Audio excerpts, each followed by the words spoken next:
Вся татарская история в одном подкасте. Лекторий «Миллиард татар». Если мы говорим про Золотую Орду, то надо отметить, что в возникновении города огромную роль сыграло государство. На огромной территории возникает единая власть, которая может концентрировать ресурсы, и концентрировать ресурсы оно участвует в разных процессах, прежде всего в экономических, торговых и перераспределении каких-то торговых пошлин, даний и так далее. Поэтому без имперской власти, которая существовала в Золотой Орде, города бы, конечно, не возникли сами по себе. Мы уже говорили о торговых путях и том, что Нижнее Поволжье, в силу ряда причин стало концентрированным выражением многих торговых путей. Великого Волжского пути, караванного пути, Великого Шелкового пути, Транскавказского пути. И все это концентрировалось здесь. Именно здесь и формируется городская инфраструктура. Существование торговых караванных путей и путей, по которым двигались гонцы, информация, это все способствовало. Должны быть пункты, которые являются такими узловыми точками в распространении караванной торговли и этой информации. Вот это ими становится город. То, что была единая монетная система, которая функционировала практически с начала XIV века и вплоть до начала XVI века по единой денежно-весовой норме, что также способствовало развитию торговли и внутреннему производству. Мы уже говорили, что структура городской застройки, она очень рациональна, и фактически современные поволжские города, например, расположены в местах, где до этого были золотоордынские города. Саратов – это Укек, Царицын, Волгоград – это Сарай-Аль-Джадид, царевское городище, Астрахань, Хаджи-Тархан, Казань. Тут, понятно, так что наследие вот этой структуры, оно сохраняется и оно передается через многие века. Именно поэтому, что были какие-то рациональные в основе возникновения и функционирования этих самых городов. Первым городом, который был построен уже непосредственно монголами, непосредственно как столица, был Сарай Аль-Махруса, то есть богохранимый сарай на берегу Ахтубы. До этого это был русло, собственно, Волги. И что здесь характерно? Вот самый бугор, так называемый больничный бугор на юге, это, несомненно, ханский дворец. И по монгольской традиции южнее от него нет никаких построек. То есть по монгольской традиции ханский дворец самый южный, самый престижный, а дальше все эти постройки как бы веером. Вот это вот самая престижная застройка. Здесь выявлены усадьбы, скорее всего, какой-то аристократии, и дальше уже идут кварталы знати. Вот эта вот часть, это было значительное водохранилище, которое собирало стоковые и паводковые воды, и потом по системе водоснабжения, коммуникаций шло в город, где было значительное количество бань. Это на полпути между Волгоградом и Астраханью. Это Селитриное, поселок Селитриный, Селитриное городище.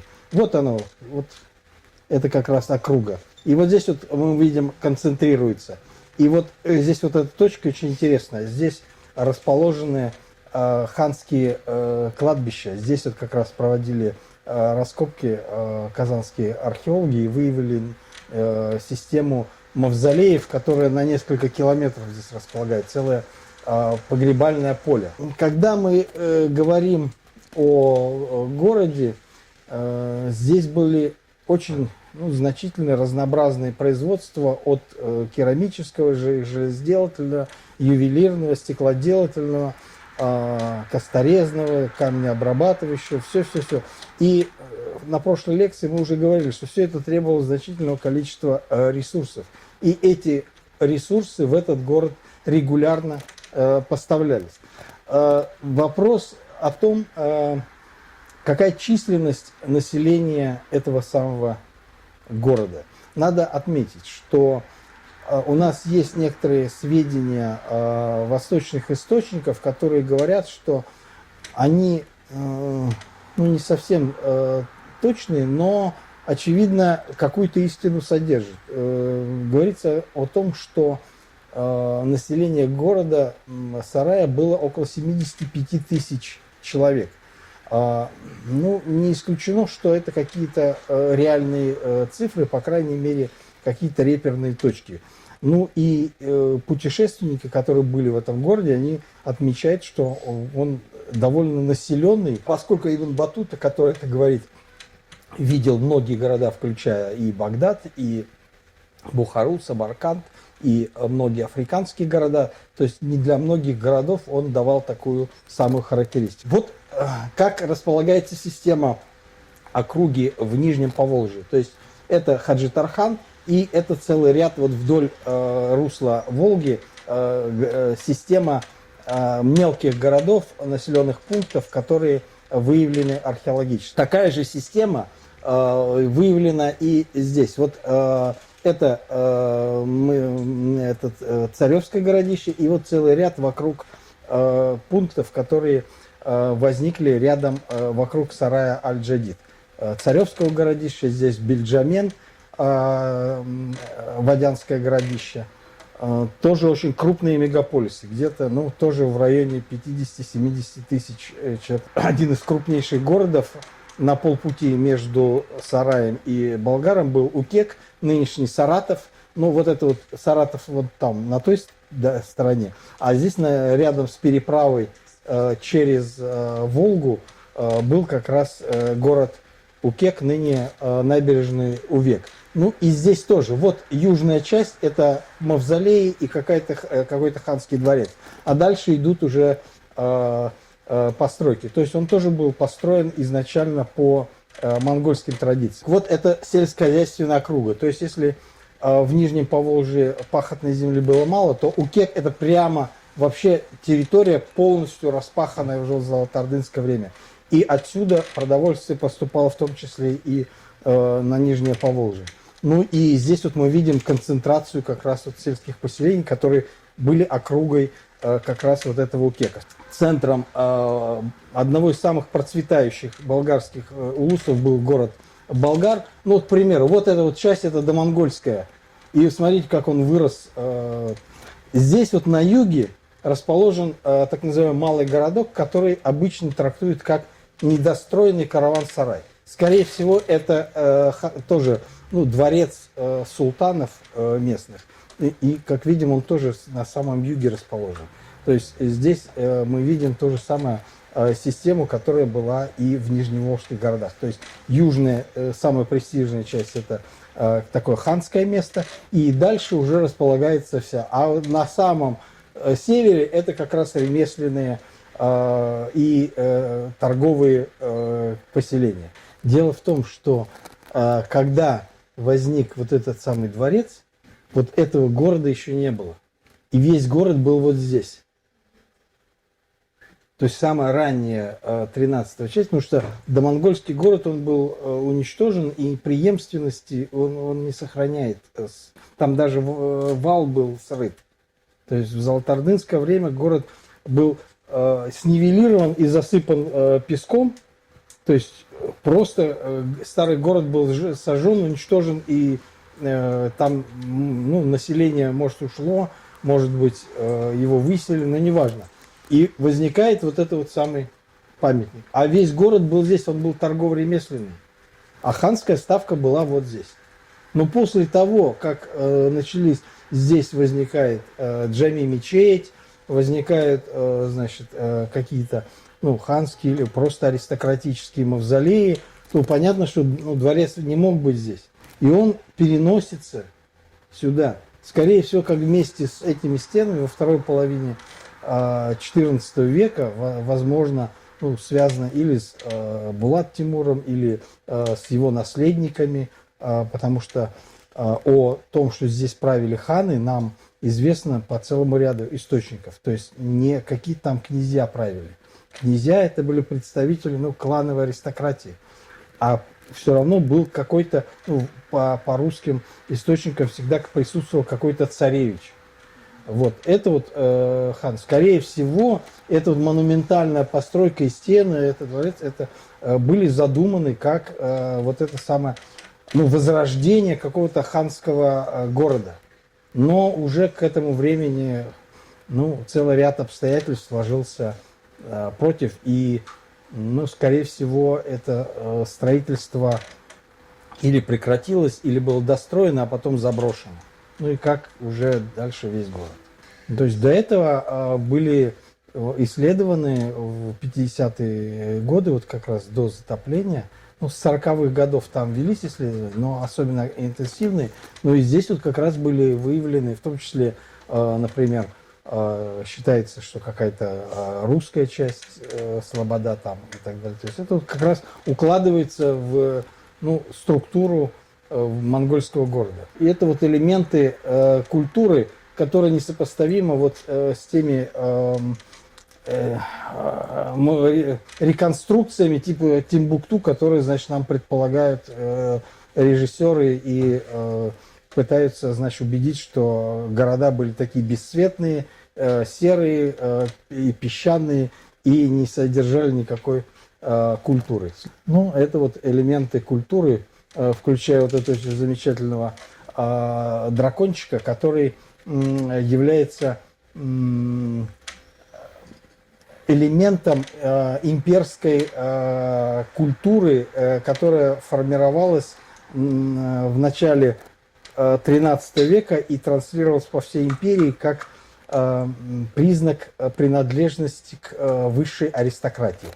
Вывод такой, что если мы пересчитаем вот эту всю сельскую округу и население вот этих городов, то у нас выйдет, что оседлого населения в Золотой Орды было около 3-5 миллионов. В то время как кочевое население всей этой степи никогда не превышало более 1 миллиона.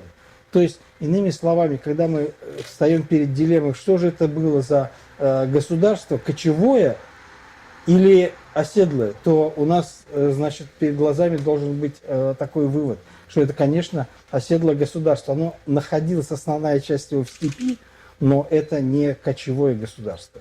Это обычная средневековая империя, центр которой располагался в степной территории. Ну, потому что по степи легче было двигаться караваном, и именно здесь основные торговые пути двигались. Надо опять вернуться к тому, что, конечно, наличие большого количества городов способствовало уже внутренним информационным, торговым, экономическим связям, которые скрепляли это государство, создавали внутреннее напряжение, производили определенное, ну, движение товаров. И вот именно это, а не только сама ханская власть, являлась главным элементом того, почему это государство сохранялось и так долго продолжала сохранять вот эту инерцию к единству и сохранению территориальной целостности. Потому что она была завязана не только на политической власти, но и на экономических интересах разных регионов, которые получали очень много от взаимной кооперации. Понятно, что города очень сильно зависели, в свою очередь, от ханской власти. И настолько сильно, что различные потрясения, в том числе политические, экологические и многие другие, вызвали постепенное угасание. Хотя, конечно, если все это правильно, и нашествие Тимура, и различные, ну, в том числе и черная чума, но европейские государства, например, испытавшие страшный удар вот этой самой чумы, ну, по некоторым оценкам, на территории Англии, например, до 40% населения вымерло.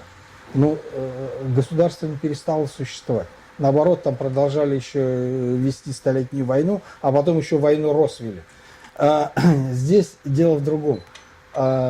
Прекратилась международная торговля по Великому Шелковому пути, потому что чума, в первую очередь, ударила по Китаю, в котором примерно половина населения погибла, а другая забросила производство шелка, фарфора, и началась война всех против всех, которая закончилась тем, что Юаньчжань разгромил монголов и установил свою собственную Минскую династию, и которая прекратила торговые отношения, в том числе с татарскими и монгольскими государствами, и прекратила торговлю по Великому Шелковому пути. Это вот стало главным ударом, который разрушил города. Но при этом города продолжали существовать.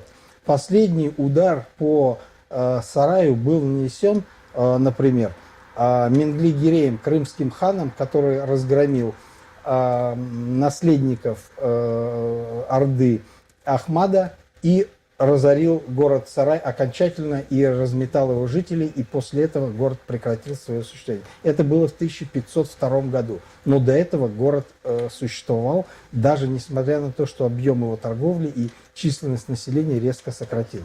После того, как становой хребет, вот эти города и городская цивилизация разрушились, городская жизнь сосредоточилась на окраинах Золотой Орды, и вокруг этих городов, вокруг небольших элементов вот этой самой урбанистической цивилизации возникает новое ханство. Казанское, Крымское, Астраханское, Сибирское. И вот они стали наследниками вот этой державы и традиций городской культуры, городской урбанизации. Но все это уже было довольно регионально, и такого блеска и такого развития цивилизации уже не было. Поэтому мы можем сказать, что уже с конца 15 века наступает собственно, конец яркой урбанистической золотоордынской цивилизации. Если классифицировать города золотоордынские и говорить, что это по сути было, то Михаил Ростовцев, прекрасный российский историк, археолог, он предложил, раскапывая города Ближнего Востока, такой термин – торговые караванные города. Вот можно сказать, что золотоордынские города – это и были как раз вот эти самые караванные города, которые были связаны с развитием торговли по Великому Шелковому пути, и их крах, как и городов, многих городов на Ближнем Востоке, был связан вот с перипетиями вот этой самой торговли. И вот поэтому можно классифицировать эти города именно так. Во-первых, значит, Хива это молодой город. Понятно, X век, там куда ни ткнись, там в Средней Азии везде будут какие-то поселения. Но вот этот самый, там всегда был какой-то город. Вот тот город, который возникает в X веке, Ургенч, Гурганч, вообще он в другом месте. В золотоордынское время Ургенч был в месте Куня-Ургенч. Это территория современного Туркменистана, так получилось. А современная Хива, она стоит совершенно в другом месте. То есть там довольно большое расстояние между ними. Поэтому говорить о том, что они все вот это существовало, а у нас прекратилось существовать. Но у нас тоже не постепенно приходит, в силу ряда обстоятельств, например, болгар, но жизнь перемещается в Казань. Так что тут как раз преемственность и примерно на столько же километров, что и Куня-Ургенч, современная Хива. Хива-то она процветала, поскольку стала центром ханства, прежде всего кочевых узбеков, которые создали выходцы из Золотой Орды в эпоху, когда Золотая Орда пришла в упадок, то есть Абул-Хайр-хан со своими, воинами изгнал тимуридов, захватил Среднюю Азию, и там в процессе дробления уже образовались, Бухарское ханство, Хивинское, Каканское, и так далее. Произошло провал центра, потому что вот этой международной торговли уже не было. И Хива была Ну, там через нет ворота в Восточную Европу, там небольшая торговля шла, но довольно небольшая. То есть процветания не было. А Бухара, она была на пути между перевалами Тянь-Шаня, Памира и дальше на Мерв, и дальше в города Герат, ну и там уже на Ближний Восток. Да, она Бухара более, ну, в Харда, более таком благоприятном месте. Ну и потом у нее была больше округа. Они сами производили шелк, ну и круглый год, можно сказать, лето. Большая сельскохозяйственная округа. Все это способствовало тому, что, конечно, городская цивилизация, городская культура более непрерывная и более устойчивая, чем здесь. Но и у нас тоже, еще раз говорю, это очень своеобразная городская цивилизация, городская культура. Ну, я уже говорил на прошлой лекции, что это как мы привыкли эволюционно, что движение идет однонаправленно и вверх. А в то время как движение, оно может и как-то и нисходящие потоки, потом опять. Ну, вот эти города Золотой Орды, о которых мы говорим, в Российской империи только к XIX веку уровень урбанизации был достигнут тот, что был в Золотой Орде. То есть это, ну и на несколько других основаниях, но тем не менее это тоже очень интересный факт. То есть что урбанизационные процессы здесь, ну, не совсем, они были, ну, на пустом месте, но они требуют более, ну, какой-то больше целостности, сами по себе они не могут возникнуть. Они являются частью какой-то системы. Скорее всего, Анатолия, сельджукская Анатолия. Наибольшее число. Раньше археологи и историки говорили о том, что Средняя Азия, но это просто из-за того, что Среднюю Азию они могли посещать и видеть, а Турцию и Анатолию посещать не могли.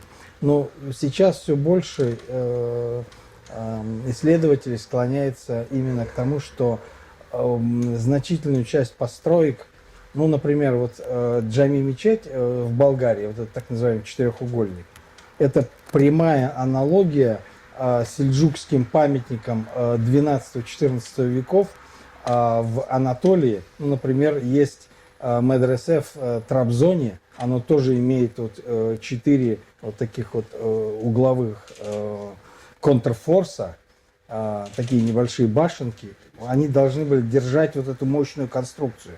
Потому что когда впервые построили, она стала рушиться, она не выдерживала большую, ну, для того, чтобы, ну, свод, это такой постройка могла осуществлять там, где нет таких снегопадов, открытая, например. А когда только начинает строить кровлю, то она распирает стены. И вот в Трабзоне, видимо, впервые столкнулись с такой проблемой и построили вот такие контрфорсы.